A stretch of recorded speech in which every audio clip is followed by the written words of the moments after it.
Welcome to BRS news.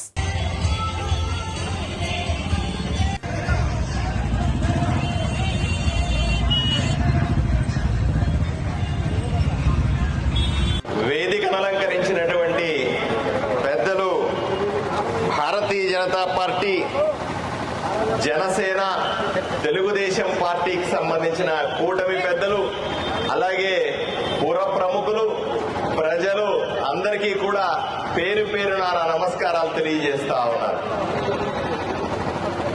స్వాతంత్ర దినం 15వ తారీఖున మనందరికీ మనకు తెలిసిందే.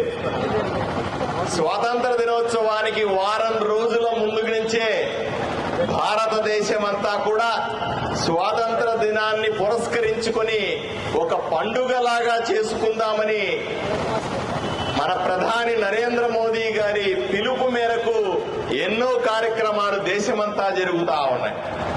ఆదోనిలో కూడా దేశభక్తులు ఎంతో మంది మనమంతా ఉన్నాం. దేశాన్ని ఆదోని ప్రజలు ప్రేమిస్తా ఉన్నారు. దేశానికి ఏదైనా చేయాలనుకుంటా ఉన్నారు. ఈ దేశం నాది, ఈ గడ్డ నాది అని భావిస్తా ఉన్నారు. వీళ్ళందరికీ కూడా ఈ వేడుక మొదలైందని చెప్పడానికి 15 ఆగస్టు 15వ ఆగస్టున స్వాతంత్ర దినోత్సవాన్ని బ్రహ్మాండంగా జరగబోతున్నామని చెప్పడానికి సూచనగా ఈ రోజు ఈ బైక్ ర్యాలీ చేపట్టడం జరిగింది.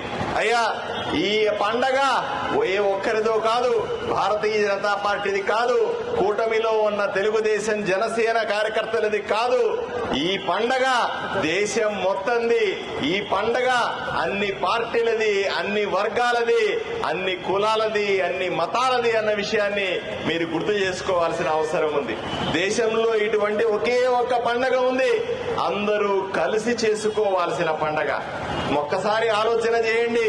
నిన్న లేక మొన్న బంగ్లాదేశ్ లో ప్రజాస్వామ్యం కుప్ప కూలిపోయి అక్కడ ప్రధానమంత్రి పారిపోయి పక్క దేశానికి, మన దేశానికి రావాల్సిన పరిస్థితి. 135 కోట్ల మంది ఉన్నటువంటి భారతదేశంలో అటువంటి పరిస్థితి ఎప్పుడన్నా వచ్చిందా అని ఒక్కసారి ఆలోచన చేయండి. అయ్యా, ఒక్కసారి ఆలోచన చేయండి.